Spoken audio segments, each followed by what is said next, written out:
A Nicarágua vive dias de tensão em 2021. Faltando poucos meses para as eleições presidenciais de novembro, já são 4 pré-candidatos da oposição detidos a mando do governo de Daniel Ortega, presidente que tenta de todas as formas chegar à reeleição mais uma vez. O caso já é visto como o ponto alto da escalada autoritária de um presidente que tolera cada vez menos qualquer discordância. Além de mandar prender seus adversários, Ortega também fecha o cerco contra veículos de imprensa e organizações civis que o criticam, jogando o país em um abismo de dúvidas. O problema vai bem além da política. As eleições se aproximam em meio a uma pandemia violenta e sem números confiáveis. Como o governo nicaragüense vacina muito pouco e se nega a reportar dados verdadeiros, quem realmente traz os números um pouco mais próximos à realidade são observatórios independentes, em sua maioria formados por figuras contrárias ao governo do presidente Daniel Ortega. Pelos dados oficiais, que só são atualizados uma vez por semana, a Nicarágua só teria uma morte semanal por Covid há vários meses, desde outubro, um número que faria do país uma exceção mundial e no qual ninguém acredita. Até a primeira semana de junho, o governo só reconhecia 188 mortes por Covid. Já órgãos independentes falam em mais de 3.300. As prisões de opositores, em sua maioria, acontecem sob uma mesma justificativa,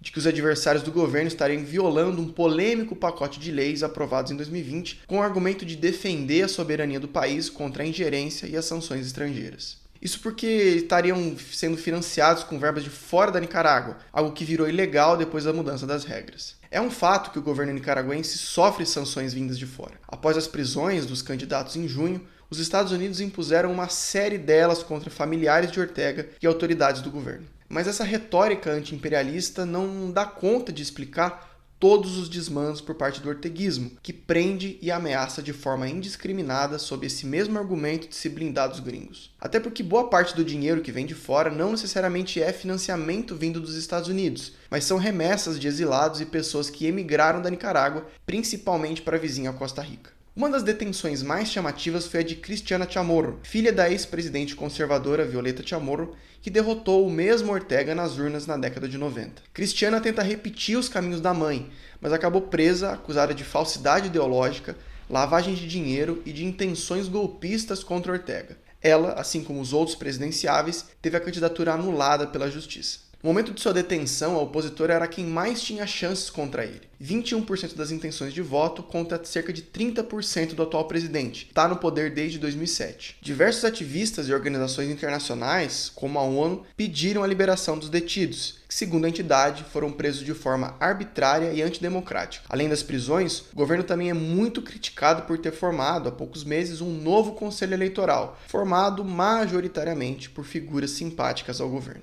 Além de impedir a mobilização dos opositores, o governo também limita a participação de observadores internacionais nas eleições, o que, claro, só aumenta as ressalvas ao processo de logo mais. Para entender a guinada de Daniel Ortega, é preciso voltar ao filme. Um dos pontos de virada aconteceu em abril de 2018, após uma onda de protestos nacionais. As manifestações começaram contra uma reforma no sistema de pensões, que aumentaria os impostos e reduziria uma série de benefícios sociais. Mas logo se tornaram também um protesto contra outros desmandos do governo. A repressão foi violenta. Além de cerca de 1.500 presos, jornalistas opositores foram obrigados a deixar o país rumo ao exílio, e o saldo de mortes também foi brutal. Organizações de direitos humanos contabilizaram mais de 300 vítimas fatais por causa da violenta resposta do governo às manifestações. Desde lá, a oposição e organizações civis vêm denunciando os desmandos de Ortega, e o governo continua fechando o cerco. Primeiro vieram pesadas taxações a insumos utilizados por jornais, o que na prática reduziu a atividade da imprensa de oposição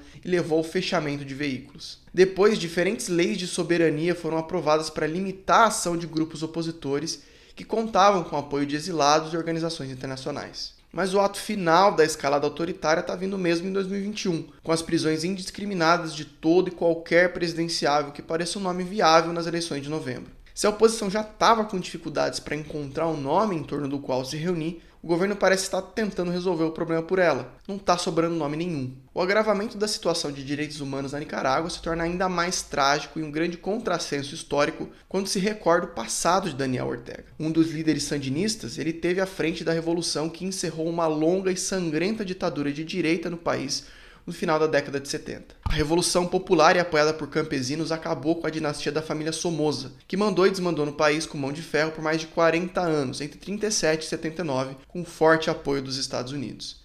Embora os sandinistas tenham governado a Nicarágua na maior parte do tempo depois da Revolução, em décadas passadas houve liberdade para a oposição agir até se eleger, como foi o caso em 1990 de Violeta Chamorro, mãe da candidata hoje presa a mando do governo. Agora isso está mudando, e a própria família Chamorro é um exemplo da virada autoritária de Ortega. O jornalista Pedro Joaquim Chamorro, marido de Violeta e pai da pré-candidata presa Cristiana, foi uma vítima do regime Somoza, executado a mando da antiga ditadura em 1978. Agora, 4 décadas mais tarde, são 2 filhos da ex-presidenta e do jornalista perseguidos pelo mesmo líder revolucionário que acabou com a ditadura militar de Somoza. Além de Cristiana, que desafia Ortega na política, também temos o exemplo do jornalista Carlos Chamorro. Ele é diretor do jornal de linha opositora El Confidencial, que sofreu uma batida policial durante o mês de maio, pouco antes dos 4 candidatos à presidência, incluindo sua irmã, serem presos. Há relatos de que a polícia orteguista teria confiscado objetos, além de ter detido um fotógrafo sem explicações por algumas horas. Ou seja,